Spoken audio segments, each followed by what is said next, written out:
හොඳයි ඔබ සියලු දෙනාටම සුබ දවසක් කියලා ප්‍රාර්ථනා කරනවා. ඉතින් ඔබ ඊටම සාදරයෙන් පිළිගන්නවා මාගේ YouTube නාලිකාව බොන්සායි ඇග්‍රි නාලිකාවට. ඉතින් අදත් මම ඔබට විශේෂ තෙල් වර්ගයක් අරන් ආවා. කුමිනාශක තෙල් වර්ගයක්. එක්ස්ටාර් පොපනොපොස් කියන කුමිනාශක තෙල් වර්ගය. මේ තෙල් වර්ගය ඔබට උපයෝග කරගන්න පුළුවන්. කොළ කොඩවි මැති කරන පැලමැක්කෝ, කුඩිත්තන්, සුදු මැස්සන් වැනි කුමිසතුන් සඳහා මේක ඉතාමත් උපයෝගකර වෙන තෙල් වර්ගයක්. ඉතින් ඔබට මේ භාවිත කරන්න පුළුවන් ඔබගේ අන්නාසි වගාවට. ඒ වගේම කරබිල, පිපිඤ්ඤා, බැටකොළු, කැකිරි වැනි ප්‍රභේදයන් සඳහා මේ භාවිත කරන්න ඔබට හැකියාව තියෙනවා.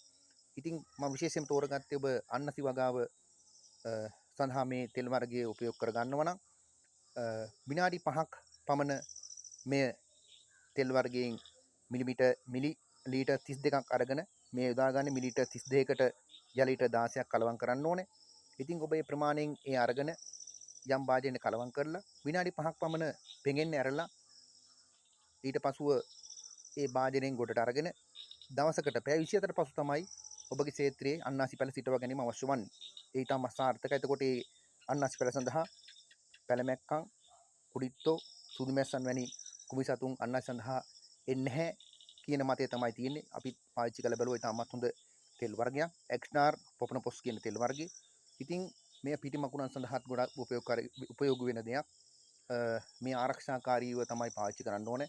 මුඛවාවරණ, ආර්ථ උපකරණ ඒ සියලු දේම භාවිතා කරන්න ඕනේ. ඉතින් අදත් මම තෙල් වර්ග ගෙනාවේ එක්ස්ටාර් පොපනොපොස් කියන කුමිනාශක තෙල් වර්ගය. හොඳයි මම තමත් දවසක ඔබ හමු වෙනවා තවත් තෙල් වර්ගයක්, පොහොළ වර්ගයක්. යම් දෙයක් කරන්න ඔබ හමු වෙන බලාපොරොත්තු වෙන සමුගන්න. එහෙනම් ඉතින් ඉල්ලා සිටින ඔබ සියලු දෙනාගෙන් අපිටත් ලයික් එකක් දාන්න කියලා. එහෙනම් සුබ දවසක් කියලා ප්‍රාර්ථනා කරන ඔබ සියලු දෙනාටම